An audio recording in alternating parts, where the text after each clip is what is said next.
Good morning, fourth graders. Today is Monday, April 27th, 2020, and I hope everybody had a great weekend.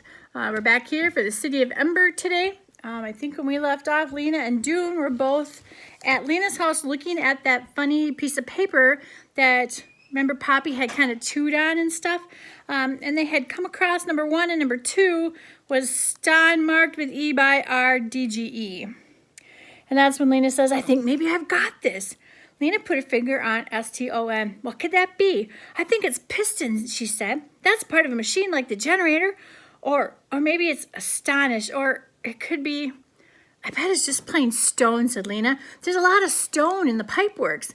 Dune had to admit that was probably right. So then, he said, it wouldn't be stone marked with an E. He frowned at the next bit. It must be river's edge. Stone marked with E by the river's edge. They looked each other in delight. E for egress, cried Lena. E for exit, I knew. They bent over the document again. There's not much left of the next line, said Dune, though. Number 3, added down iverb unk to edge upper 8 low. Just this part, which must say down riverbank to edge something. Edge of water would make sense, but right after edge, there's app. What would that be? Dune sat back on his heels and gazing up at the same as if the answer might be there. Lena muttered, down riverbank to edge. Edge. She thought of Clary's guesses about that line. Maybe it's ledge, she said. Down riverbank to ledge. There could be a ledge down near the water, couldn't there be? Well, yes, that must be it. There's a stone marked with E, and down the riverbank at that point, there's a ledge. I think we're getting it, said Dune. Once again, they crouched over the page, their heads close together. Okay, said Dune. Line 4. Axe to the watt, fine door of bow, key, hind small steel, the right, rem, open, do. This is where it says door, Lena said. Somehow the door is by the ledge. Does that make sense? And there's that small steel pan. What can that mean? What would a pan have to do with anything? But look, Lena tapped the paper urgently. Here it says K-E, and here it says E-Y. It's talking about a key. But what is the door to, said Dune, sitting back. Remember, we thought about this before. A door on the bank of the river would lead under the pipeworks. Dune pondered this. Maybe it leads to a long tunnel that goes way out beyond Ember, and then gradually up and up until it comes out in another city. But what other city, Lena said, glancing up at the drawings tacked to the walls of her room. Oh, he said, you mean that city? The one that you think you see? Well, it could be, couldn't it? Dune shrugged. I suppose so. It could be another city exactly like this one. That was a gloomy thought. Both of them felt their spirits sink a little at the idea. They turned back to the task of deciphering.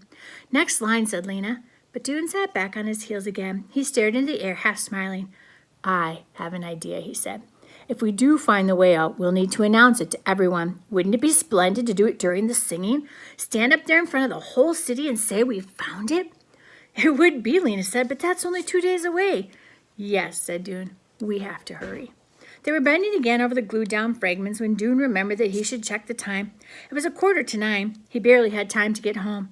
Come again, said Lena, and while you're at work, look for the rock with the marquee, okay?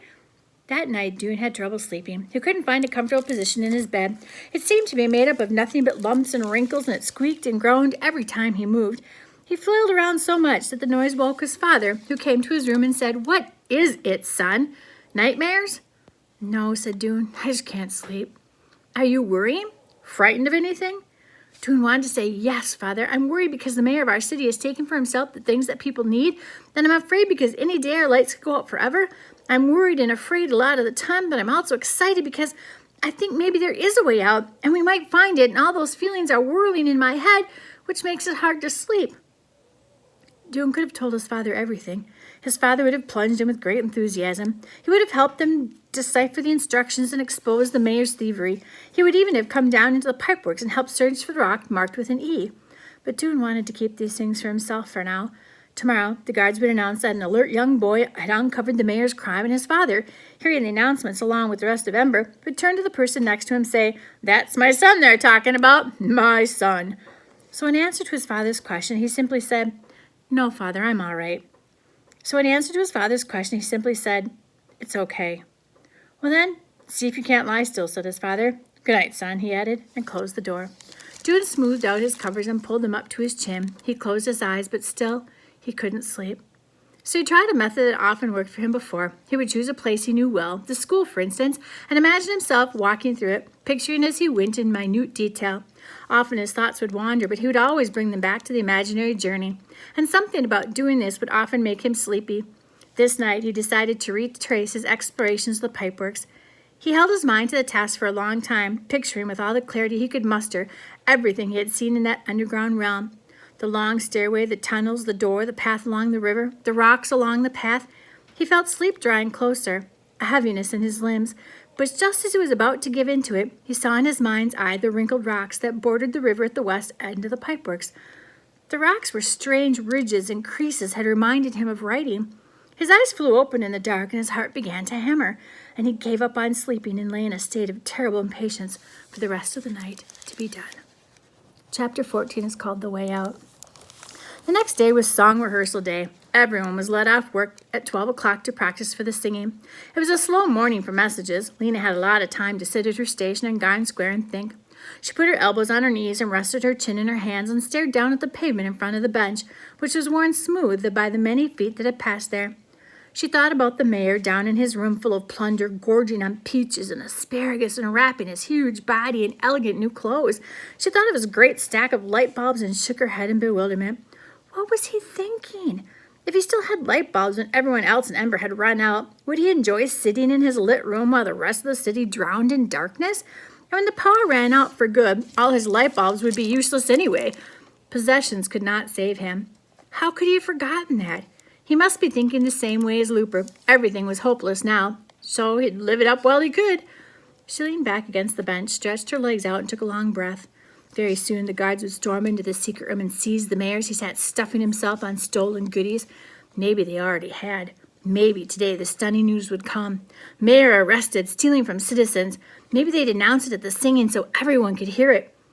No one came with any messages to be delivered, so after a while Lena left her station and found a step to sit on in the alley off of Kulu Street. She pulled back her hair and braided it to keep it from sliding around. Then she took from her pocket the copy of the instructions she'd made just after sending the note to the mayor. She unfolded it and began to read. This is what she was doing when, a little before 12 o'clock, she looked up to see Dune running toward her. He must have come straight from the pipeworks. He had a big damp patch of water on the leg of his pants, and he spoke in an excited rush. I've been looking all over for you. I found it. I found it. Found what? She said. The E. It looks just like an E. It must be an E, though you wouldn't know if you were looking for it. You mean the rock marked with an E in the pipeworks? Yes, I found it.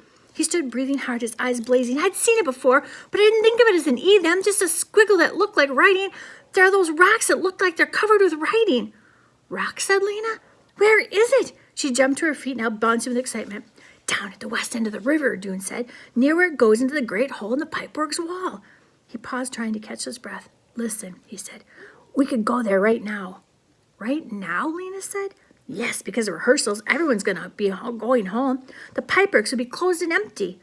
But if it's closed, how do we get in, she asked. Grinning, Dune produced a large key from his pocket. I ducked into the office on my way out and borrowed the spare key, he said. Lister, he's the pipeworks director. He's in the bathroom practicing his singing. He won't miss the key today, and tomorrow everyone will be off work. He did an impatient shuffle. Come on, he said. The town clock struck the first of the 12 noontime booms.